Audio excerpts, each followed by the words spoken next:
PWD ಮುಖಾಂತರ ಮಾಡಿದರೆ ಸರ್ಕಾರಕ್ಕೆ ಉಳಿಯುತ್ತೆ. ಗಡ್ಕರಿ ಅವ್ರ ಹತ್ರ ನಾನು ಮಾತಾಡಿದ್ದೇನೆ, ಅವರು ಅದಕ್ಕೆ ಓಕೆ ಅಂತ ಹೇಳಿದ್ದಾರೆ. ಸೊ ಹಾಗಿರುವಾಗ ನೀವು DK ಶಿವಕುಮಾರ್ ಅವರನ್ನು ಎದುರು ಹಾಕ್ಕೊಳ್ಳೋದಕ್ಕೆ ಬೆಳಗಾವಿಯಲ್ಲಿ ರೆಡಿ ಇದ್ದೀರಿ, ಬೆಂಗಳೂರಲ್ಲಿ ರೆಡಿ ಇಲ್ಲ ಅಂತ ಅನ್ಸುತ್ತೆ. ಇಲ್ಲ ನೋಡಿ, ಇದು ನಾ ಹೇಳಿದ್ದೀನಿ, ಮುಖ್ಯಮಂತ್ರಿಗಳು ಅದಕ್ಕೆ ಡಿಸಿಷನ್ ತೊಗೋಬೇಕು. ಯಾಕೆ ಒಂದೇ ಇಲಾಖೆ ಬರೋಲ್ಲ, ಇದು UD ಬರ್ತೈತೆ, BDA ಬರ್ತೈತೆ, BBMP ಬರ್ತೈತೆ, PWD ಕೂಡ ಪಾರ್ಟ್ ಬರ್ತೈತೆ.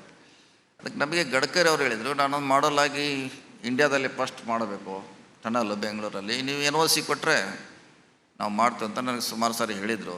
ಅದನ್ನು CM ಅವ್ರಿಗೆ ಕೂಡ ಕಡಿಮೆ ಮಾಡಿದ್ದೆ ನಾನು, ಆದರೆ ಅದು ಮುಂದೆ ಅದು ವರದಿಲ್ಲ, ಹಾಗೆ ಇದೆ ಅಷ್ಟೇ. ಈಗಲೂ ನಿಮ್ಮದು ಬೆಂಗಳೂರಿನ ಟನಲ್ ಏನಿದೆ 50,000 ಕೋಟಿ ವೆಚ್ಚದಲ್ಲಿ ಆಗುವಂಥದ್ದು ಪ್ರೈವೇಟಲ್ಲಿ ಆಗಬೇಕು ಅಂತ ಹೇಳ್ತೀರಾ, ಗೌರ್ಮೆಂಟಿಂದ ಆಗಬೇಕು ಅಂತ ಹೇಳ್ತಾ ಇದ್ದೀವಿ. ನೋಡಿ, ಅದರಲ್ಲಿ ಸರ್ಕಾರಕ್ಕೆ ಯಾವ್ದು ಲಾಭ ಇದೆ, ಅದರಲ್ಲಿ ನಮಗೆ ಹೆಚ್ಚು ಲಾಭ ಇದೆ ಸರ್ಕಾರಕ್ಕೆ. ಸರ್ಕಾರಕ್ಕೆ ಅದನ್ನು ನಾವು ಮಾಡಲಿಕ್ಕೆ ಪ್ರಯತ್ನ ಮಾಡಿ. ಬರ್ತಿರೋದು ಕಮಿಷನ್ ಲಾಭ ಜಾಸ್ತಿ ಬರುತ್ತೆ. ಇಲ್ಲ ಹಂಗೆ ಪ್ರೈವೇಟ್ ಕೊಟ್ಟರೆ ಹಾಗೇನಿಲ್ಲ. ಅಲ್ಲಿ ಪೂರ್ತಿಯಾಗಿ ನ್ಯಾಷನಲ್ ಹೈವೇ ಅಥಾರಿಟಿ ಅವ್ರು ಮಾಡ್ತಾರೆ, ಎಲ್ಲ ಅವ್ರದ್ದೇ. ಅಲ್ಲಿ ಎಕ್ಸಿಕ್ಯೂಷನು, ಟೆಂಡರು, ಮತ್ತೊಂದು ಎಲ್ಲ ಅವ್ರದ್ದೇ ಇರ್ತೈತೆ. ಪ್ರೈವೇಟ್ನಲ್ಲಿ ಅಂದರೆ ಬೇರೆ ರೀತಿಯಿಂದ ಇದ್ದೇ ಇರ್ತದೆ. ಹೌದು. ಇದನ್ನು ನೀವು ಯಾವತ್ತು CMಗೆ ಅಥವಾ DCMಗೆ ಹೇಳಿಲ್ವಾ, ನಾನು ಮಾಡ್ತೀನಿ, ಅವಕಾಶ ಇದೆ, ಸರ್ಕಾರಕ್ಕೆ ಲಾಭ ಆಗುತ್ತೆ, ಪಕ್ಷಕ್ಕೆ ಒಳ್ಳೆಯ ಹೆಸರು ಬರುತ್ತೆ, ನೆಕ್ಸ್ಟ್ ಅದು ಸರ್ಕಾರದ್ದೇ ಆಗುತ್ತೆ, ಹೇಳಿಲ್ವ ನೀವು? ಹೇಳಿದ್ವಿ, CM ಅವ್ರಿಗೆ ಹೇಳಿದ್ವಿ, ಅದಕ್ಕೆ ಅವ್ರು ಡಿಸಿಷನ್ ತೊಗೋಬೇಕಂತ ಆಲ್ರೆಡಿ ಹೇಳಿದ್ವಿ. ಗಡ್ಕರಿ ಅವರು ಈ ಥರ ಇಂಟ್ರೆಸ್ಟೆಡ್ ಇದ್ದಾರೆ ಬೆಂಗಳೂರಲ್ಲಿ ಮಾಡಲಿಕ್ಕೆ, ಹೇಳಿದ್ದೀನಿ. ಆದರೆ ಡಿಸಿಷನ್ ತೊಗೊಳ್ಳೋದು ಅವರು ವ್ಯಾಪ್ತಿಗೆ. ಕಾಂಗ್ರೆಸ್ ನಿಮ್ಮಿಬ್ಬರ ನಡುವಲ್ಲಿ DK ಶಿವಕುಮಾರ್ ಮತ್ತು ನೀವು ಬಂದಾಗ CM ಆಯ್ಕೆ ಮಾಡ್ಕೊಂಡಿದ್ದು DK ಶಿವಕುಮಾರ್, ನೀವಲ್ಲ. ಯಾವುದ್ರಿ? ಆ ವಿಚಾರಕ್ಕೆ, ಟನಲ್ ವಿಚಾರಕ್ಕೆ ನೀವು CM ಹತ್ರ ಹೇಳಿದ್ರಿ ಇದರಲ್ಲಿ ಲಾಭ ಇದೆ ಅಂತೇಳಿ, ಅವರವರ ವಿವೇಚನೆ ನಿರ್ಧಾರಕ್ಕೆ ಬಿಟ್ಟರು. DK ಶಿವಕುಮಾರ್ ಅವರಿಗೆ ಅವಕಾಶ ಕೊಟ್ಟರು. ಅದರ ಅರ್ಥ DK ಶಿವಕುಮಾರ್ಗೆ ಹೆಚ್ಚಿನ ಮಹತ್ವ ಕೊಟ್ಟರು, ನಿಮ್ಗೆ ಕೊಡಲಿಲ್ಲ ಅಂತ ನಾನು ಅಂದ್ಕೋಬೋದಾ? ಅಲ್ಲ, ಅದು ಅವ್ರ ವ್ಯಾಪ್ತಿಗೆ ಬರೋದ್ರಿಂದ ಕೊಟ್ಟಿರ್ಬೋದು. ಯಾಕಂದರೆ ಬೆಂಗಳೂರು ಸಿಟಿ 100% ಬರೋದು ನಮ್ಮ ಅರ್ಬನ್ BDA ಅಥಾರಿಟಿ ಅದು BBMP. ಸೊ ಹೀಗಾಗಿ ಅವ್ರ ಮಾತು ಕೇಳಿದ್ರೆ ಏನು ತಪ್ಪಿಲ್ಲ ಅಂತ ನನ್ನ ಭಾವನೆ. ಕಾಂಗ್ರೆಸ್ ಪಕ್ಷದಲ್ಲಿ ದಲಿತ CM ಆಗುವ ಸಂಬಂಧಪಟ್ಟಂತೆ ನಿಮ್ಮ ಅನಿಸಿಕೆ ಏನು?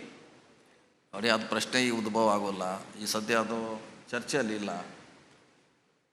ಅದರ ಬಗ್ಗೆ ಚರ್ಚೆ ಅನಾವಶ್ಯಕ. ಮುಂದೆ ಎಂದರೂ ಕೂಡ ಆಗಬಹುದಾ ದಲಿತ CM? ಯಾಕಂದ್ರೆ ದಲಿತರ ಪರವಾಗಿ ಇರುವಂಥ ಹಿನ್ನೆಲೆಯಲ್ಲಿ ನಿಮ್ಮ ಅಭಿಪ್ರಾಯ ಅಥವಾ ಸಲಹೆ ಅಂತ ತಿಳ್ಕೊಳ್ಳಿ, ಪಾಸಿಟಿವ್ ಆಗಿ ಹೇಳೋದಾದ್ರೆ. ಅಲ್ಲ, ನೋಡಬೇಕಾದ್ರೆ ಈ ಸದ್ಯ ಚರ್ಚೆ ಇಲ್ಲ, ಅಂಥ ಸಂದರ್ಭ ಕೂಡ ನಮ್ಮ ಮುಂದೆ ಇಲ್ಲ. 2028ಕ್ಕೆ ನಾನು ಕೂಡ ಆಕಾಂಕ್ಷಿ ಅಂತ ನೀವೇ ಹೇಳಿದವರು, ಈಗಲೂ ಮತ್ತೆ ಪುನರುಚ್ಚಾರ? 28ಕ್ಕೆ ನಮ್ಮದು ತಯಾರಿ. ಏನು? CM ತಯಾರಿ. CM ಆಗ್ತೀರಾ? CM ಸತೀಶ್ ಜಾರಕಿಹೊಳಿ ಮುಂದೆ CM ಆಗ್ತಾರಾ? ತಯಾರಿ. 28ಕ್ಕೆ ಇವರು ಆಕಾಂಕ್ಷಿ ಅಂತ ಅವ್ರು ಹೇಳ್ತೀರಾ? ಆಕಾಂಕ್ಷಿ ಅಂತ ಹೇಳಿದ್ದೀನಿ. ಆಕಾಂಕ್ಷಿ ಅನ್ನೋದಕ್ಕೂ ಮತ್ತೆ ಭರವಸೆಗೂ ಮತ್ತೆ DK ಆಕಾಂಕ್ಷಿ ಅಂತ ಅಷ್ಟೇ ಹೇಳಿದೀನಿ. ನಾವು ಅರ್ಜಿ ಹಾಕಿದೀವಿ, ಅಷ್ಟೇ. ಅರ್ಜಿಗೆ ಸ್ಯಾಂಕ್ಷನ್ ಆಗ್ಬೋದು, ರಿಜೆಕ್ಟ್ ಆಗ್ಬೋದು, ಹೇಳಿ. ಅದರ ಮೊದಲಿಲ್ಲ. ಸರ್, ಈಗ PWD ಡಿಪಾರ್ಟ್ಮೆಂಟ್ ಅಂತಂದರೆ ಅನೇಕ ದುಡ್ಡನ್ನು ಕೇಳುತ್ತೆ, ಅದು ಅನೇಕ ದುಡ್ಡು ಕೇಳುತ್ತೆ. ಈ ಗ್ಯಾರಂಟಿ ಯೋಜನೆಯಿಂದ ನಿಮಗೆ ದುಡ್ಡು ಸಾಕಾಗ್ತಿದೆಯಾ? ಇಲ್ಲ, ಅದು ಭಾಳ ತಪ್ಪು ಕಲ್ಪನೆ ಇದೆ ಜನರಲ್ಲಿ. ನಾವು ಗ್ಯಾರಂಟಿ ಕೊಡಬೇಕಾದ್ದು 60,000 ಕೋಟಿಯನ್ನು ವರ್ಷಕ್ಕೆ ಕೊಡಬೇಕಾಗಿದೆ. ಅದನ್ನು ನಾವು ಬಜೆಟ್ನಲ್ಲಿ ಪ್ರಯೋಜನ ಮಾಡಿದ್ವಿ, ಮತ್ತು ಅದನ್ನು ಸದನದಲ್ಲಿ ಕೂಡ ಮುಖ್ಯಮಂತ್ರಿ ಹೇಳಿದ್ದಾರೆ. ಅಂದರೆ 60,000 ಕೋಟಿ ಸಪ್ರೇಟ್ ಆಗಿದೆ. ನಮ್ಮ ಇಲಾಖೆ ಇರಿಗೇಷನು, PWD UD ಕೊಡಬೇಕಾದ್ರು MIಗೆ ಹಣ ಸಪ್ರೇಟ್ ಆಗಿದೆ. ಕಳೆದ ಸಾರಿ ಏನು ಬೊಮ್ಮಾಯಿಯವ್ರು ಕೊಟ್ಟಿದ್ರು, ಅದಕ್ಕಿಂತಲೂ ಹೆಚ್ಚು ಈ ಸಾರಿ ನಮಗೆ ಈ CM ಅವ್ರು ಕೊಟ್ಟು. ಕೊನೆಯ ಪ್ರಶ್ನೆ ಸರ್, ನಿಮಗೆ PWD ಇಲಾಖೆಯಲ್ಲಿ ನೀವು ಅಂದ್ಕೊಂಡಂಗೆ ಕೆಲಸ ಮಾಡಲಿಕ್ಕೆ ಆಗ್ತಾ ಇದೆಯಾ ನಿಮಗೆ? ಮತ್ತು ಇಲ್ಲಿ ತನಕ ಏನು ಮಾಡಿದ್ದೀರಿ, ಮುಂದಿನ ಕನಸೇನು PWD ಇಲಾಖೆಯಲ್ಲಿ ನಾನು ಕೇಳಬಲ್ಲೆ? ನೋಡಿ, ಇಲ್ಲಿವರೆಗೆ ಇಲಾಖೆಯಲ್ಲಿ ಏನು ನ್ಯೂನತೆಗಳಿದೆ, ಫಸ್ಟ್ ಅದು ಸರಿಯಾಗದೆ ನಾವು ಡಿಪಾರ್ಟ್ಮೆಂಟು ಮುಂದುವರಿಸಲಿಕ್ಕೆ ಆಗೋಲ್ಲ. ಸೊ ನಮ್ಮ ಇಂಜಿನಿಯರ್ಗಳನ್ನು ನಾವು ಟ್ರೈನಪ್ ಮಾಡಬೇಕು, ಹೊಸ ಅವರಿಗೆ ಟೆಕ್ನಾಲಜಿ ಬಗ್ಗೆ ಮಾಹಿತಿ ಕೊಡಬೇಕು, ಸೆಮಿನಾರ್ಗಳ ಬಗ್ಗೆ ಅಟೆಂಡ್ ಮಾಡಬೇಕು. ನಿನ್ನೆ ಒಂದು ಬ್ರಿಡ್ಜಸ್ ಬಗ್ಗೆ ಇಂಟರ್ನ್ಯಾಷನಲ್ ಸೆಮಿನಾರ್ ನಿನ್ನೆ ಗಡ್ಕರಿ ಅವರು ಬಂದಿದ್ದರು, ಮಾಡಿದ್ದೀವಿ. ಬ್ರಿಡ್ಜಸ್ ಹೊಸ ಟೆಕ್ನಾಲಜಿ ಯಾವ ರೀತಿ ಮಾಡಬೇಕು, ರಸ್ತೆಗಳನ್ನು ಯಾವ ರೀತಿ ಮಾಡಬೇಕು, ಸೊ ಅದನ್ನೆಲ್ಲ ನಾವು ಒಂದು ಕಲಿಯುವಂಥ ತಿಳ್ಕೊಳ್ಳುವಂಥ ಪ್ರಯತ್ನ ಮಾಡಿದ್ದೀವಿ. ಈಗ ಒಂದು ರೀತಿಯಿಂದ ಸ್ಪೀಡಪ್ ಆಗಿ ಕೆಲಸ ಮಾಡಲಿಕ್ಕೆ ಪ್ರಾರಂಭ ಮಾಡಿದ್ದೀವಿ. ಥ್ಯಾಂಕ್ ಯು ಸತೀಶ್ ಜಾರಕಿಹೊಳಿ ಸಾಹೇಬ್ರೆ. ನಮಸ್ತೆ. ನಿಮ್ಮ ಯಾವುದಾದ್ರೂ ವಿಚಾರಗಳನ್ನು ಹಂಚ್ಕೊಳ್ಳಿಕ್ಕಿದೆಯಾ? ಹೇಳಿ. ನೀವು ಕನಸಿನ ಕರ್ನಾಟಕ ಹೆಡ್ಲೈನ್ ಹಾಕಿದ್ರಿ. ಸೊ ಸರ್ಕಾರದಿಂದ ಇನ್ನೂ ಭಾಳ ಜನ ನಿರೀಕ್ಷೆ ಮಾಡಿದ್ದಾರೆ. ನಮ್ಮ ಆಸ್ಪತ್ರೆಗಳು, ಸರ್ಕಾರಿ ಶಾಲೆಗಳು, ರಸ್ತೆಗಳಾಗಬೇಕು, ಹಳ್ಳಿ ರಸ್ತೆಗಳಾಗಬೇಕು. ಸೊ ಇಂಥ ಹೆಚ್ಚಿಗೆ ನಮ್ಮ ಸರ್ಕಾರ ಫೋಕಸ್ ಮಾಡಬೇಕು. ಪ್ರತಿಯೊಬ್ಬ ಬಡವನಿಗೆ ಶಿಕ್ಷಣ ಅವ್ರ ಊರಲ್ಲೇ ಸಿಗಬೇಕು. ಆಸ್ಪತ್ರೆ ಭಾಳ ಕಷ್ಟದ ಕೆಲಸ ಇವತ್ತಿನ ದಿನಗಳಲ್ಲಿ. ಅದು ಅವ್ರ ಊರಲ್ಲಿ ಅವನಿಗೆ ಚಿಕಿತ್ಸೆ ಸಿಗಬೇಕು. ಕುಡಿಯುವ ನೀರಿನ ವ್ಯವಸ್ಥೆ ಅವನಿಗೆ ಆಗಬೇಕು. ಹಲವಾರು ಇಂಥ ಪ್ರತಿಯೊಬ್ಬರು ಬೆಂಗಳೂರಿಗೆ ಬರೋದು ತಪ್ಪಬೇಕು. ಬೆಳಗಾವಿ ಬೆಂಗಳೂರು ಆಗಬೇಕು. ಇನ್ನೊಂದು ತಾಲೂಕು ಕೂಡ ಅದು ಬೆಳಗಾವಿ ಆಗಬೇಕು. ಸೊ ಈ ನಿಟ್ಟಿನಲ್ಲಿ ನಾವು ಕೆಲಸ ಮಾಡಿದ್ರೆ ಬೆಂಗಳೂರಿನಲ್ಲಿರೋ ಒತ್ತಡ ಕಡಿಮೆ ಮಾಡಲಿಕ್ಕೆ ಸಾಧ್ಯ ಆಗ್ತದೆ. ಆವಾಗ ಮಾತ್ರ ಸಮಗ್ರ ಕರ್ನಾಟಕ, ಕನಸಿನ ಕರ್ನಾಟಕ ಅಂತ ನಾವು ಹೇಳಲಿಕ್ಕೆ ಸಾಧ್ಯ ಆಗ್ತದೆ. Thank you sir. 2028ರಲ್ಲಿ ನಿಮ್ಮನ್ನು ವಾಪಸ್ ನಾವು ಈ ಸಮ್ಮಿಟ್ಗೆ ಅದರ ಮೊದಲು ಕೂಡ ಕರಿತೀವಿ. 2028ರಲ್ಲಿ ಕರೆಯುವಂಥ ಸಂದರ್ಭದಲ್ಲಿ ನಿಮ್ಮನ್ನು ಮುಖ್ಯಮಂತ್ರಿಯಾಗಿ ಕರೆಯೋದೋ ಡಿ ಕೆ ಶಿವಕುಮಾರ್ ಅವರನ್ನು ಮುಖ್ಯಮಂತ್ರಿಯಾಗಿ ಕರೆಯೋದೋ ಕಾದು ನೋಡಬೇಕಾಗಿದೆ. Thank you very much. ನಮ್ಮ ಜೊತೆ ಇಷ್ಟೊತ್ತು ತಮ್ಮ ಅಮೂಲ್ಯ ಸಮಯವನ್ನು ಕೊಟ್ಟು ಎಲ್ಲ ಪ್ರಶ್ನೆಗಳಿಗೂ ರಾಜಕೀಯವಾಗಿ ಮತ್ತು ನಿಮ್ಮ ಇಲಾಖೆಯ ವಿಚಾರವಾಗಿ ಮಾತನಾಡೋದಕ್ಕೆ thank you very much sir. Thank you so much sir. ರಾಜಕೀಯ ಚದುರಂಗದಾಟದ ಬಗ್ಗೆ ತಮ್ಮ ಹಲವು ವರ್ಷಗಳ ಅನುಭವಗಳ ಮುಖಾಂತರ ಕನಸಿನ ಕರ್ನಾಟಕದ ಬಗ್ಗೆ ಮಾತನಾಡಿದಂತಹ ಲೋಕೋಪಯೋಗಿ ಸಚಿವರಾಗಿರುವ ಸನ್ಮಾನ್ಯ ಶ್ರೀ ಸತೀಶ್ ಜಾರಕಿಹೊಳಿ ಅವರನ್ನ ನೆನಪಿನ ಕಾಣಿಕೆಯನ್ನು ನೀಡಿ ಗೌರವಿಸಬೇಕು ಅಂತ ಹೇಳಿ ನಿರಂಜನ್ ನಾರಾಯಣ ಸ್ವಾಮಿ ಅವರಲ್ಲಿ ವಿನಂತಿಸ್ತಾ ಇದ್ದೀವಿ.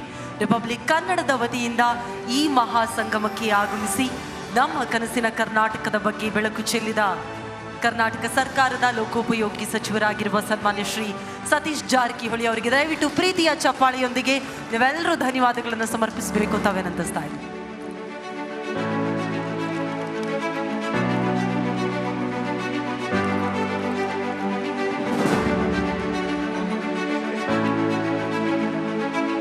PWD ಮುಖಾಂತರ ಮಾಡಿದರೆ ಸರ್ಕಾರಕ್ಕೆ ಉಳಿಯುತ್ತೆ. ಗಡ್ಕರಿ ಅವರ ಹತ್ರ ನಾನು ಮಾತಾಡಿದ್ದೇನೆ, ಅವರು ಅದಕ್ಕೆ ಓಕೆ ಅಂತ ಹೇಳಿದ್ದಾರೆ. ಸೊ ಹಾಗಿರುವಾಗ ನೀವು ಡಿ ಕೆ ಶಿವಕುಮಾರ್ ಅವರನ್ನು ಎದುರು ಹಾಕ್ಕೊಳ್ಳೋದಕ್ಕೆ ಬೆಳಗಾವಿಯಲ್ಲಿ ರೆಡಿ ಇದ್ದೀರಿ, ಬೆಂಗಳೂರಲ್ಲಿ ರೆಡಿ ಇಲ್ಲ ಅಂತ ಅನ್ಸುತ್ತೆ. ಇಲ್ಲ ನೋಡಿ, ಇದು ನಾ ಹೇಳಿದ್ದೀನಿ, ಮುಖ್ಯಮಂತ್ರಿಗಳು ಅದಕ್ಕೆ ಡಿಸಿಷನ್ ತೊಗೋಬೇಕು. ಯಾಕೆ ಒಂದೇ ಇಲಾಖೆ ಬರೋಲ್ಲ. ಇದು UD ಬರ್ತೈತೆ, BDA ಬರ್ತೈತೆ, BBIP ಬರ್ತೈತೆ, PWD ಕೂಡ ಪಾರ್ಟ್ ಬರ್ತೈತೆ. ಅದಕ್ಕೆ ನಮಗೆ ಗಡ್ಕರಿ ಅವರು ಹೇಳಿದರು, ನಾನೊಂದು ಮಾಡಲ್ ಆಗಿ ಇಂಡಿಯಾದಲ್ಲಿ ಫಸ್ಟ್ ಮಾಡಬೇಕು ಟನಲ್ ಬೆಂಗಳೂರಲ್ಲಿ, ನೀವು NOC ಕೊಟ್ಟರೆ ನಾವು ಮಾಡ್ತೀವಿ ಅಂತ ನನಗೆ ಸುಮಾರು ಸಾರಿ ಹೇಳಿದರು. ಅದನ್ನು CM ಅವ್ರಿಗೆ ಕೂಡ ಕಡಿಮೆ ಮಾಡಿದ್ದೆ ನಾನು. ಆದರೆ ಅದು ಮುಂದೆ ಅದು ವರದಿಲ್ಲ, ಹಾಗೆ ಇದೆ ಅಷ್ಟೇ. ಈಗಲೂ ನಿಮ್ಮದು ಬೆಂಗಳೂರಿನ ಟನಲ್ ಏನಿದೆ 50,000 ಕೋಟಿ ವೆಚ್ಚದಲ್ಲಿ ಆಗುವಂಥದ್ದು ಪ್ರೈವೇಟಲ್ಲಿ ಆಗಬೇಕು ಅಂತ ಹೇಳ್ತೀರಾ, ಗೌರ್ಮೆಂಟಿಂದ ಆಗಬೇಕು ಅಂತ ಹೇಳ್ತಾ ಇದ್ದೀವಿ. ನೋಡಿ, ಅದರಲ್ಲಿ ಸರ್ಕಾರಕ್ಕೆ ಯಾವ್ದು ಲಾಭ ಇದೆ, ಅದರಲ್ಲಿ ನಮ್ಗೆ ಹೆಚ್ಚು ಲಾಭ ಇದೆ ಸರ್ಕಾರಕ್ಕೆ. ಸರ್ಕಾರಕ್ಕೆ ಅದನ್ನು ನಾವು ಮಾಡಲಿಕ್ಕೆ ಪ್ರಯತ್ನ ಮಾಡಿ. ಬರ್ತಿರೋದು ಕಮಿಷನ್ ಲಾಭ ಜಾಸ್ತಿ ಬರುತ್ತೆ. ಇಲ್ಲ ಹಂಗೆ ಪ್ರೈವೇಟ್ ಕೊಟ್ಟರೆ ಹಾಗೇನಿಲ್ಲ. ಅಲ್ಲಿ ಪೂರ್ತಿಯಾಗಿ ನ್ಯಾಷನಲ್ ಹೈವೇ ಅಥಾರಿಟಿ ಅವ್ರು ಮಾಡ್ತಾರೆ. ಎಲ್ಲ ಅವ್ರದ್ದೇ, ಅಲ್ಲಿ ಎಕ್ಸಿಕ್ಯೂಷನು, ಟೆಂಡರು, ಮತ್ತೊಂದು ಎಲ್ಲ ಅವ್ರದ್ದೇ ಇರ್ತೈತೆ.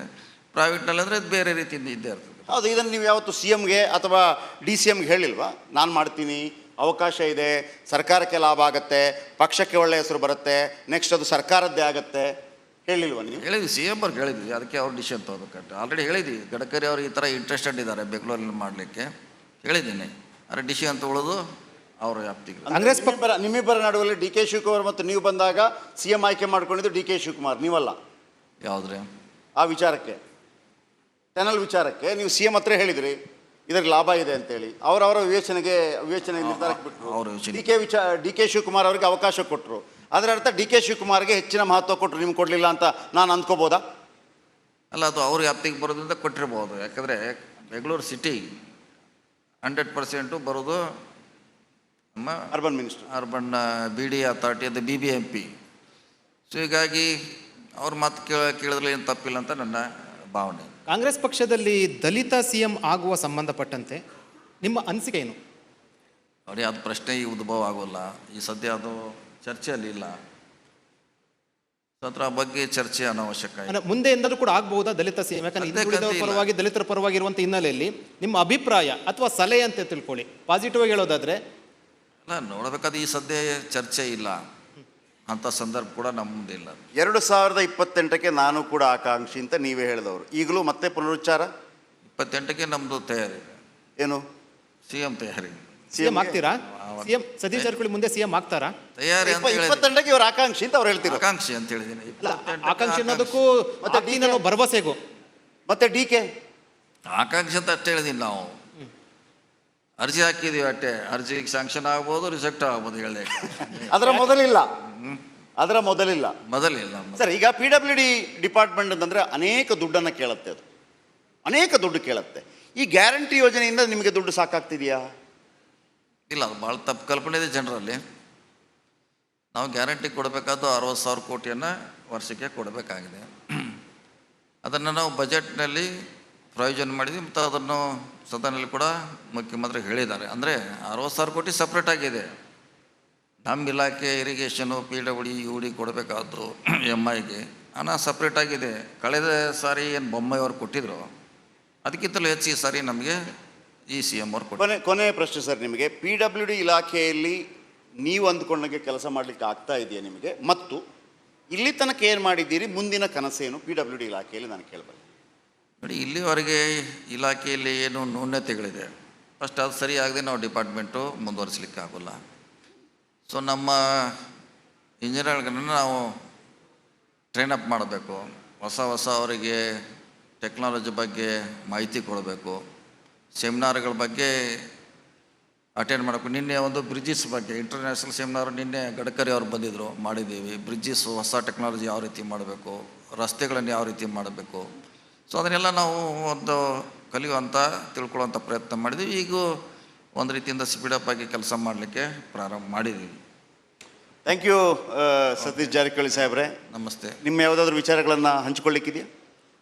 ಹೇಳಿ, ನೀವು ಕನಸಿನ ಕರ್ನಾಟಕ ಹೆಡ್ಲೈನ್ ಹಾಕಿದ್ರಿ. ಸೊ ಸರ್ಕಾರದಿಂದ ಇನ್ನೂ ಭಾಳ ಜನ ನಿರೀಕ್ಷೆ ಮಾಡಿದ್ದಾರೆ. ನಮ್ಮ ಆಸ್ಪತ್ರೆಗಳು, ಸರ್ಕಾರಿ ಶಾಲೆಗಳು, ರಸ್ತೆಗಳಾಗಬೇಕು, ಹಳ್ಳಿ ರಸ್ತೆಗಳಾಗಬೇಕು. ಸೊ ಇಂಥ ಹೆಚ್ಚಿಗೆ ನಮ್ಮ ಸರ್ಕಾರ ಫೋಕಸ್ ಮಾಡಬೇಕು. ಪ್ರತಿಯೊಬ್ಬನಿಗೆ ಶಿಕ್ಷಣ ಅವ್ರ ಊರಲ್ಲೇ ಸಿಗಬೇಕು. ಆಸ್ಪತ್ರೆ ಭಾಳ ಕಷ್ಟದ ಕೆಲಸ ಇವತ್ತಿನ ದಿನಗಳಲ್ಲಿ. ಅದು ಅವ್ರ ಊರಲ್ಲಿ ಅವನಿಗೆ ಚಿಕಿತ್ಸೆ ಸಿಗಬೇಕು. ಕುಡಿಯುವ ನೀರಿನ ವ್ಯವಸ್ಥೆ ಅವನಿಗೆ ಆಗಬೇಕು. ಹಲವಾರು ಇಂಥ ಪ್ರತಿಯೊಬ್ಬರು ಬೆಂಗಳೂರಿಗೆ ಬರೋದು ತಪ್ಪಬೇಕು. ಬೆಳಗಾವಿ ಬೆಂಗಳೂರು ಆಗಬೇಕು, ಇನ್ನೊಂದು ತಾಲೂಕು ಕೂಡ ಅದು ಬೆಳಗಾವಿ ಆಗಬೇಕು. ಸೊ ಈ ಡೀಟೇಲ್ ನಾವು ಕೆಲಸ ಮಾಡಿದ್ರೆ ಬೆಂಗಳೂರಿನಲ್ಲಿರೋ ಒತ್ತಡ ಕಡಿಮೆ ಮಾಡಲಿಕ್ಕೆ ಸಾಧ್ಯ ಆಗ್ತದೆ. ಆವಾಗ ಮಾತ್ರ ಸಮಗ್ರ ಕರ್ನಾಟಕ, ಕನಸಿನ ಕರ್ನಾಟಕ ಅಂತ ನಾವು ಹೇಳಲಿಕ್ಕೆ ಸಾಧ್ಯ ಆಗ್ತದೆ. Thank you sir. 2028ರಲ್ಲಿ ನಿಮ್ಮನ್ನು ವಾಪಸ್ ನಾವು ಈ ಸಮ್ಮಿಟ್ಗೆ ಅದರ ಮೊದಲು ಕೂಡ ಕರಿತೀವಿ. 2028ರಲ್ಲಿ ಕರೆಯುವಂಥ ಸಂದರ್ಭದಲ್ಲಿ ನಿಮ್ಮನ್ನು ಮುಖ್ಯಮಂತ್ರಿಯಾಗಿ ಕರೆಯೋದೋ DK ಶಿವಕುಮಾರ್ ಅವರನ್ನು ಮುಖ್ಯಮಂತ್ರಿಯಾಗಿ ಕರೆಯೋದೋ ಕಾದು ನೋಡಬೇಕಾಗಿದೆ. Thank you very much. ನಮ್ಮ ಜೊತೆ ಇಷ್ಟೊತ್ತು ತಮ್ಮ ಅಮೂಲ್ಯ ಸಮಯವನ್ನು ಕೊಟ್ಟು ಎಲ್ಲ ಪ್ರಶ್ನೆಗಳಿಗೂ ರಾಜಕೀಯವಾಗಿ ಮತ್ತು ನಿಮ್ಮ ಇಲಾಖೆಯ ವಿಚಾರವಾಗಿ ಮಾತನಾಡೋದಕ್ಕೆ thank you very much sir. Thank you so much sir. ರಾಜಕೀಯ ಚದುರಂಗದಾಟದ ಬಗ್ಗೆ ತಮ್ಮ ಹಲವು ವರ್ಷಗಳ ಅನುಭವಗಳ ಮುಖಾಂತರ ಕನಸಿನ ಕರ್ನಾಟಕದ ಬಗ್ಗೆ ಮಾತನಾಡಿದಂತಹ ಲೋಕೋಪಯೋಗಿ ಸಚಿವರಾಗಿರುವ ಸನ್ಮಾನ್ಯ ಶ್ರೀ ಸತೀಶ್ ಜಾರಕಿಹೊಳಿ ಅವರನ್ನ ನೆನಪಿನ ಕಾಣಿಕೆಯನ್ನು ನೀಡಿ ಗೌರವಿಸಬೇಕು ಅಂತ ಹೇಳಿ ನಿರಂಜನ್ ನಾರಾಯಣ ಸ್ವಾಮಿ ಅವರಲ್ಲಿ ವಿನಂತಿಸ್ತಾ ಇದ್ದೀವಿ. ರಿಪಬ್ಲಿಕ್ ಕನ್ನಡದ ವತಿಯಿಂದ ಈ ಮಹಾ ಸಂಗಮಕ್ಕೆ ಆಗಮಿಸಿ ನಮ್ಮ ಕನಸಿನ ಕರ್ನಾಟಕದ ಬಗ್ಗೆ ಬೆಳಕು ಚೆಲ್ಲಿದ ಕರ್ನಾಟಕ ಸರ್ಕಾರದ ಲೋಕೋಪಯೋಗಿ ಸಚಿವರಾಗಿರುವ ಸನ್ಮಾನ್ಯ ಶ್ರೀ ಸತೀಶ್ ಜಾರಕಿಹೊಳಿ ಅವರಿಗೆ ದಯವಿಟ್ಟು ಪ್ರೀತಿಯ ಚಪ್ಪಾಳೆಯೊಂದಿಗೆ ನೀವೆಲ್ಲರೂ ಧನ್ಯವಾದಗಳನ್ನು ಸಮರ್ಪಿಸಬೇಕು ಅಂತ ವಿನಂತಿಸ್ತಾ ಇದ್ದೀವಿ.